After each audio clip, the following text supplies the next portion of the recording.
Amigos, ¿cómo están? Los saludamos desde la Central de Noticias del Congreso. Mi nombre es Jorge Álvarez y en los siguientes minutos les presentaré un resumen informativo del acontecer parlamentario. Antes, los invito a ver nuestros titulares.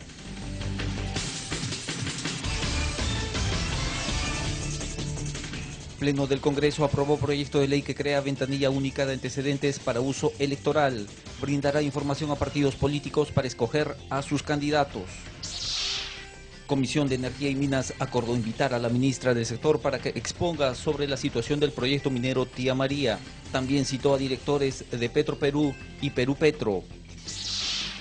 En el Hospital Arzobispo Loaiza, Comisión de Salud aprobó proyecto de ley que declara de necesidad pública e interés nacional la reconstrucción y equipamiento de dicho nosocomio. En foro organizado por vicepresidente del Congreso, alcaldes de la Mancomunidad de Conchucos, en Ancash demandaron hacer realidad corredor económico norcentral Perú-Brasil. En la Comisión de Comercio Exterior, congresista Johnny Cárdenas presentó proyecto para crear la ruta del café en la Selva Central, con el fin de mejorar promoción de este producto. Vamos con las noticias. Continuando con las reformas para garantizar un próximo proceso electoral transparente, el Pleno del Congreso aprobó por 77 votos a favor y 0 en contra el proyecto de ley que crea la ventanilla única de antecedentes para el uso electoral, a fin de brindar información a las organizaciones políticas que les permita designar de forma más idónea a sus candidatos. Tenemos el informe. En el marco de la reforma electoral promovida en el Congreso de la República y como un mecanismo para contribuir a la transparencia de la información respecto de quienes pretenden acceder a un cargo público de elección popular, fue aprobado por el Pleno la propuesta que crea la ventanilla única de antecedentes para uso electoral. Un tema de mucho debate y en verdad de eso se trata. La reforma electoral trata de temas muy profundos, muy complejos, pero que, dada la calidad y la disposición de quienes forman este Parlamento, se está dando como corresponda. Tiene por objeto fundamental dotar de transparencia a la información que requieren los partidos en búsqueda de un objetivo fundamental: mejorar la calidad de la representación nacional, ya sea en el Congreso, pero también de alcaldes, de consejeros, de regidores, de gobernadores regionales, etcétera. Las organizaciones políticas debidamente inscritas ante el Jurado Nacional de Elecciones podrán solicitar información de sentencias condenatorias por delito doloso, de órdenes de captura nacional e internacional, de deudas originadas por alimentos, tributos y multas e información sobre los bienes de sus posibles candidatos desde 10 días hábiles antes de la convocatoria del proceso electoral en el que participen y hasta el cierre de la etapa de inscripción de candidatos. No obstante, deberán guardar la debida reserva en los casos previstos por ley bajo responsabilidad. Las entidades públicas están obligadas a remitir la información requerida por el Jurado Nacional de Elecciones para la ventanilla única de antecedentes para uso electoral. Con esto lo que se busca es no solamente una herramienta útil para los partidos políticos al momento de seleccionar sus candidatos y por ende es una protección también a la población que en el momento de la elección va a saber que esas personas que están postulando como candidatos han pasado una serie de filtros. De eso se trata. No se trata de sustituir los registros que siguen existiendo, sino simplemente establecer una suerte de comunicación, como digo, muy ágil, muy dinámica. Si la persona cumple su condena y queda rehabilitado conforme a las normas legales vigentes, ¿por qué se tiene que retrotraer esa situación? Esto es estrictamente, tiene que ver con derechos fundamentales de personas que por alguna u otra razón han infringido el ordenamiento jurídico, se les ha impuesto una sanción, han cumplido esta sanción, han sido rehabilitados, pero por un tema electoral, como si con esto resolviéramos el problema de la calidad de la representación, vamos a quebrantarla. Se agregue 2 incisos más para que se pida información a la Procuraduría contra el Narcotráfico, porque hay que ver quiénes están en lavado de activos, que tampoco deben ser candidatos, hay que pasar ese filtro.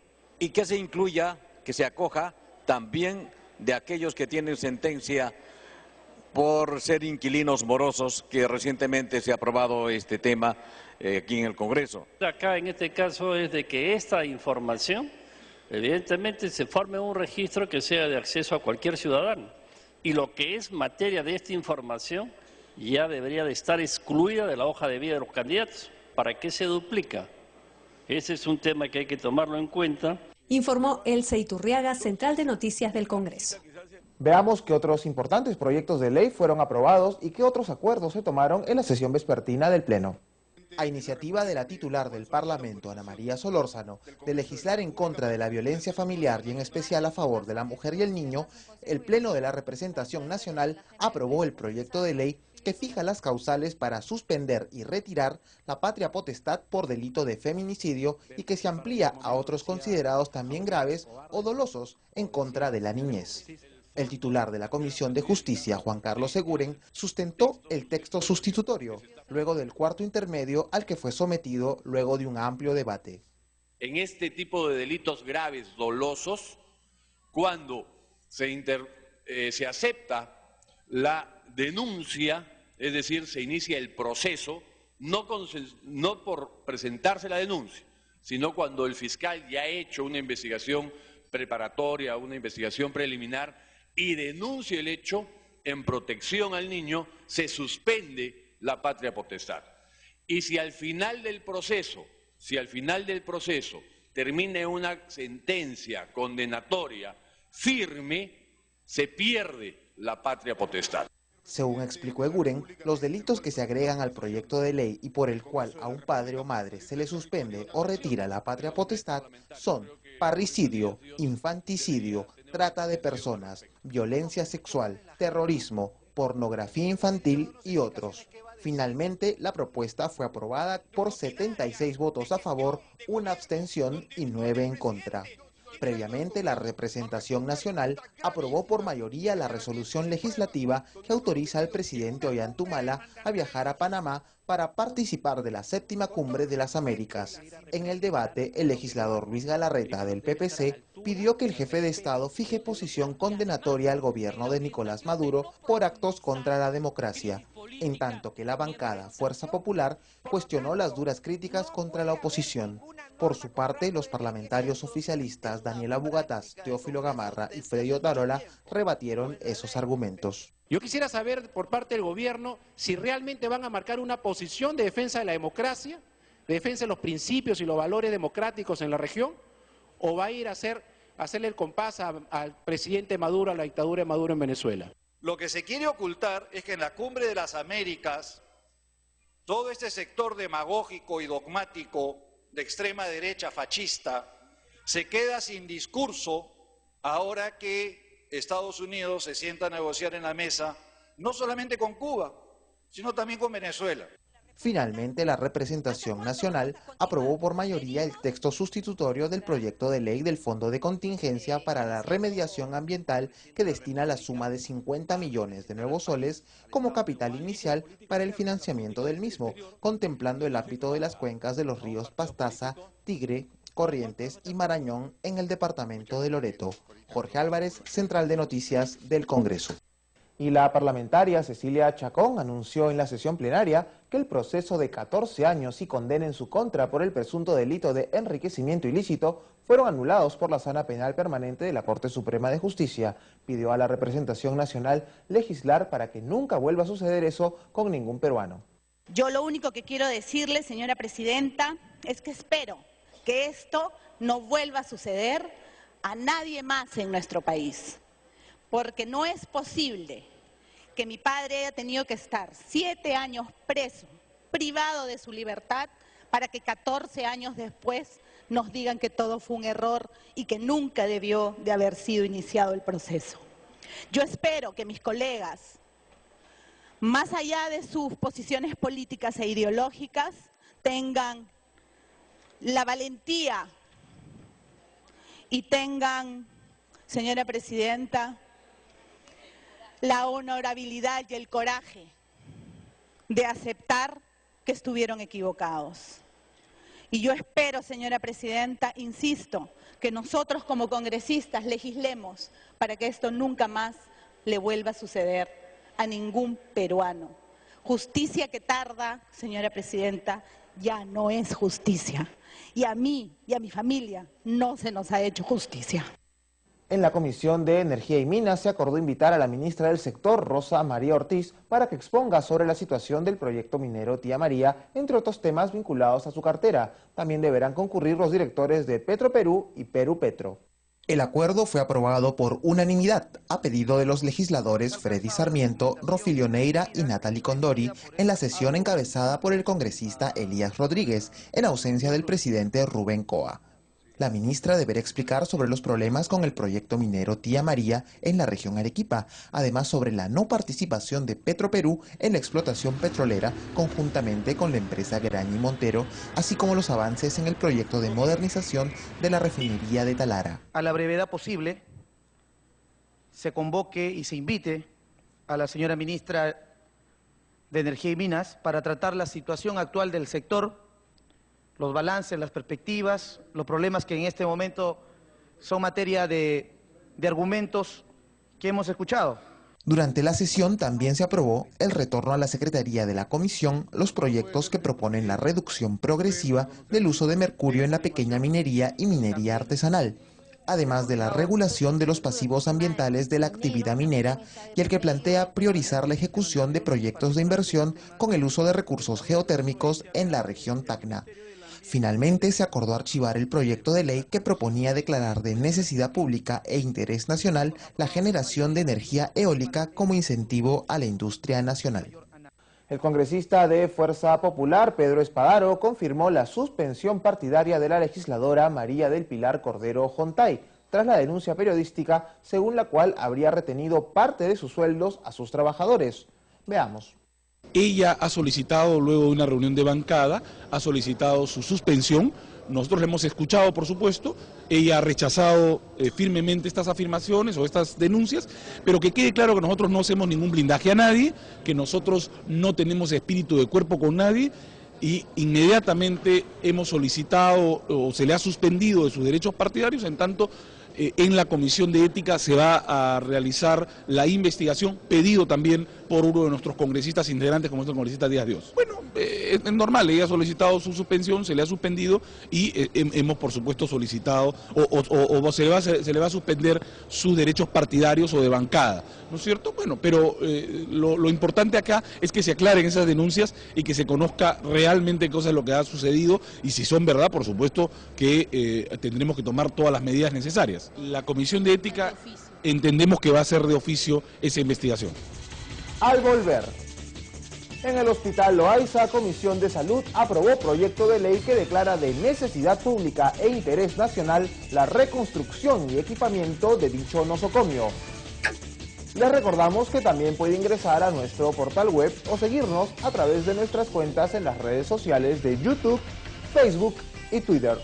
Ya regresamos.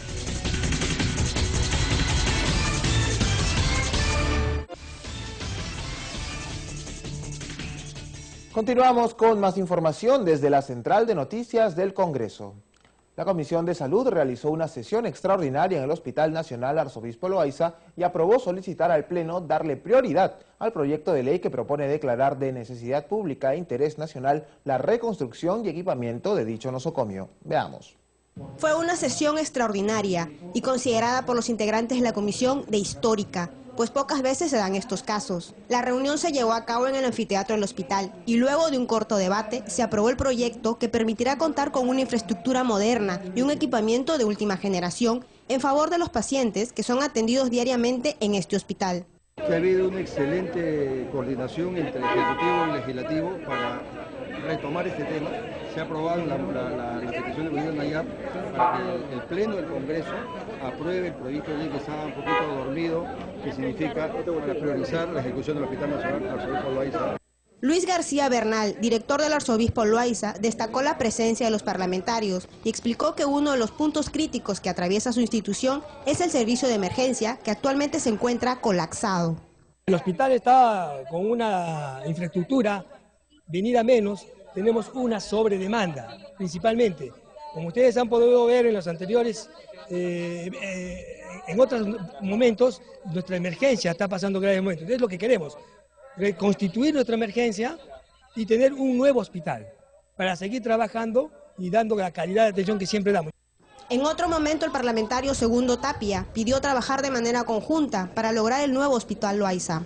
Agregó que actualmente este nosocomio se encuentra declarado por Defensa Civil como inhabitable. Lamentable decir, presidente, de que, por ejemplo, en vez de aumentar los presupuestos de nuestro hospital, el año 2013, en 2014, de 142.672.000 que aprobamos ahí en la Comisión de Presupuestos de Puestos Miembros, se le ha dado, ¿cuánto? 79 millones. Prácticamente están ahogándolo al Hospital Loaiza.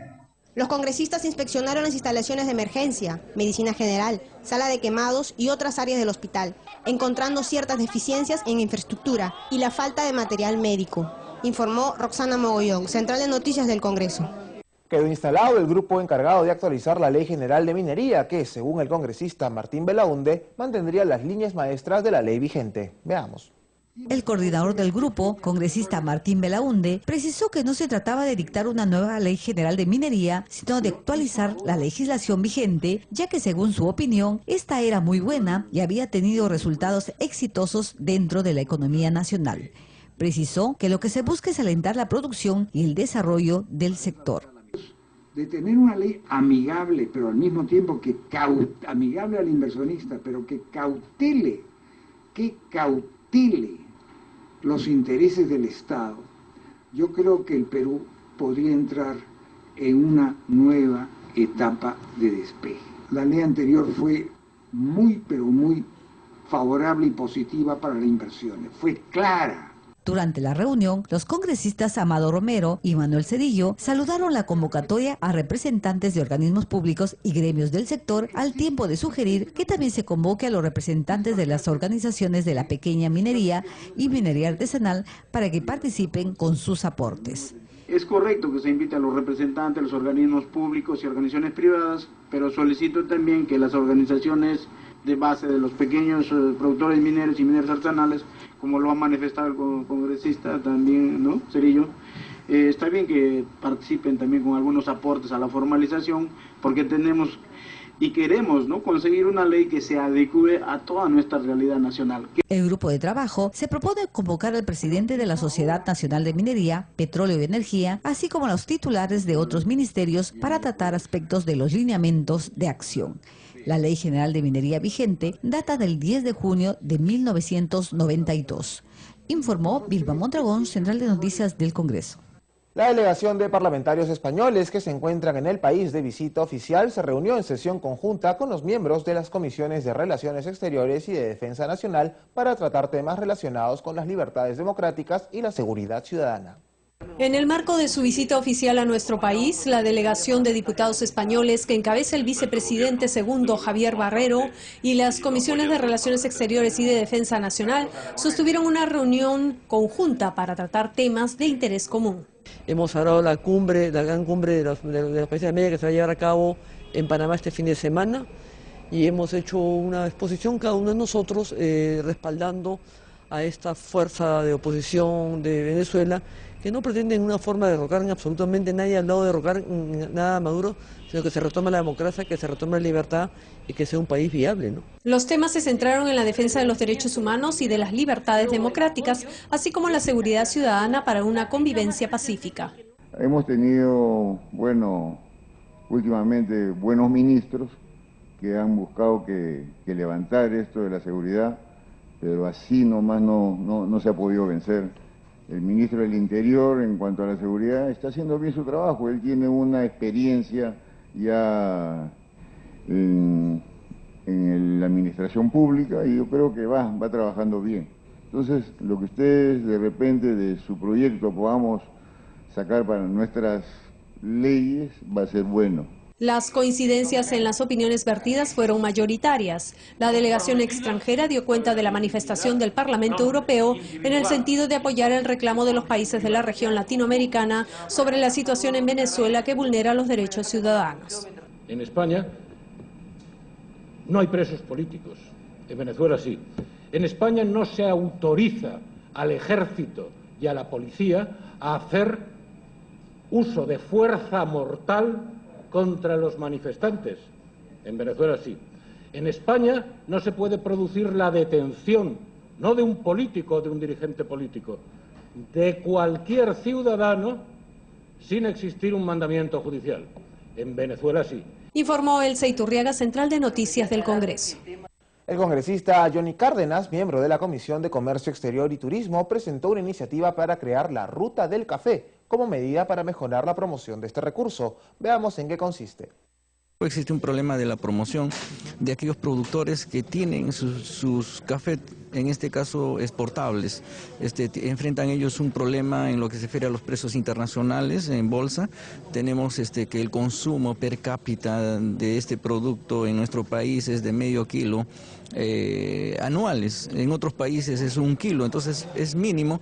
Entonces es importante que se pueda ver la Ruta del Café como una oportunidad de promoción y como una propuesta de circuito turístico. Nosotros en Semana de Representación hemos realizado en nuestra selva central lo que pudiera ser en realidad una Ruta del Café. No existe, si bien es cierto que existe de nombre la Ruta del Café a nivel nacional. Hay un trabajo que han realizado la Merced a Cerro de Pasco, a Villarrica y Oxapampa, pero sin embargo en nuestra región Junín no existe. Entonces lo que queremos es de que una propuesta legislativa que nosotros habríamos presentado, que es declarativa, en la que busca justamente que se declare interés nacional la Ruta del Café, es importante que se pueda aprobar. Esta ya ha sido aprobada en dos comisiones, la Comisión de Agricultura, la Comisión en este caso de Comercio Exterior y Turismo en el año 2003.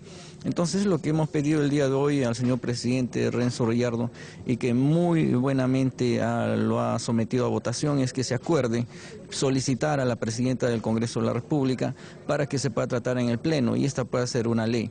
Creo que es importante difundir a través de la norma que existen acciones que deben desarrollar los funcionarios y el gobierno en los distintos niveles para promocionar en este caso un producto bandera que es el café.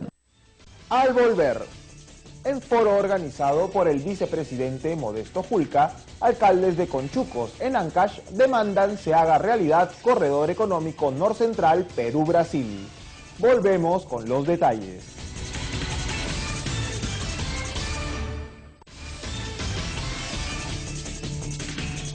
Seguimos con más noticias. Los alcaldes de la Mancomunidad de Conchucos en la región Ancash demandaron hacer realidad el Corredor Económico Norcentral Perú-Brasil. En la reunión de trabajo organizada por el vicepresidente del Parlamento, Modesto Julca Jara, con los alcaldes de las diversas localidades de esa zona ancashina, el alcalde de la provincia de Antonio Raimondi, Félix Lora, dio a conocer la decisión de la Mancomunidad de Conchucos de impulsar una agenda priorizada en la que los temas centrales sean la construcción del Corredor Económico Norcentral Perú-Brasil, así como la carretera longitudinal de Conchucos que uniría la sierra con la costa de la región Ancash. Estas dos agendas importantísimas está pues en el tapete de toda nuestra gestión, es decir, todo el esfuerzo que nosotros vamos a desplegar definitivamente deben estar enmarcados en estas dos agendas fundamentales. Jovino Rojas Sánchez, gerente de desarrollo urbano de la provincia de Huari, en representación de su alcalde, presidente de la Comisión de Gestión de la Carretera Interoceánica, explicó los pormenores de la ruta que seguiría el corredor económico, al tiempo de revelar que el proyecto original había sido distorsionado. Lamentablemente, este gran proyecto soñado por todos, por nuestros ancestros, ha venido distorsionándose por muchos proyectistas. Anteriormente se ha licitado esta obra y los proyectistas, los ingenieros, nuestros colegas, como son de gabinete, no han tomado en cuenta este tramo tan corto que es del puente Copuma al puente de Coyotá. Si de no lo han tomado como una vía adicional por la provincia de Huacaibamba. En este sentido, el congresista Modesto Julca dijo que la construcción de ese tramo de la carretera interoceánica Eje Casma-Huánuco-Brasil era un proyecto de larga data y que se había tocado muchas puertas pero sin resultados positivos. Cifró su esperanza en las coordinaciones que viene realizando con los diversos sectores para sacar adelante los proyectos que sacarían del atraso a la zona de Conchucos. Y nos hemos propuesto trabajar una agenda que permita que en los tiempos más cortos podamos lograr, en base a la mancomunidad que ya existe, ¿no?, un trabajo que permita este proyecto y los otros que vamos a comenzar a trabajar sean de alguna manera atendidos. La regidora de la Municipalidad de Huaraz, Felicita Julca, responsabilizó a la corrupción en la pasada gestión regional por no haber cristalizado proyectos importantes como los mencionados en la reunión. Informó Vilma Mondragón, Central de Noticias del Congreso. En una ceremonia especial, el Congreso rindió homenaje al Colegio de Economistas por sus bodas de oro. En la actividad, el expresidente Alejandro Toledo presentó su libro Una sociedad compartida y señaló que América Latina es la región prometedora del mundo. El primer vicepresidente del Congreso, Modesto Julca, y el decano del Colegio de Economistas del Perú, Guillermo Aznarán, encabezaron la ceremonia por el 50 aniversario de la promulgación de la Ley del Economista. Durante la actividad se reconoció la trayectoria profesional y los aportes al país de notables economistas como el expresidente Alejandro Toledo, quien presentó su libro Una sociedad compartida, así como una conferencia magistral sobre los nuevos retos al futuro.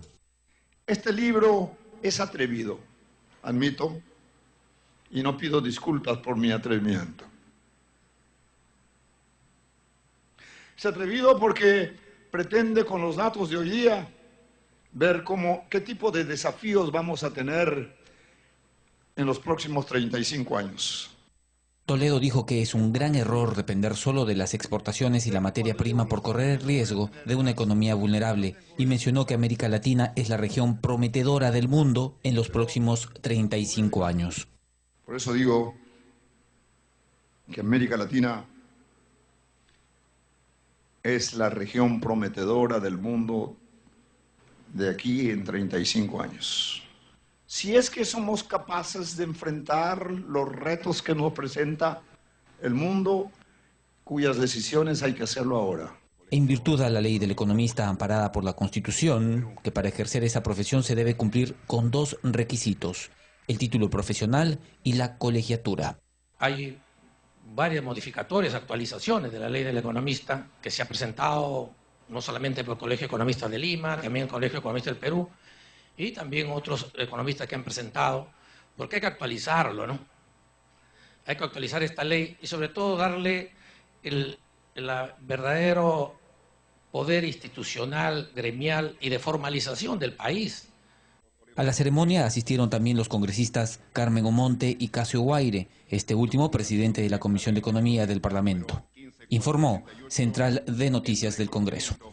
Hasta aquí las informaciones en la Central de Noticias del Congreso. Les recordamos que pueden seguir nuestra señal a través del canal 73 de Movistar y el 56 de Claro y Vez Cable. Será hasta una próxima oportunidad.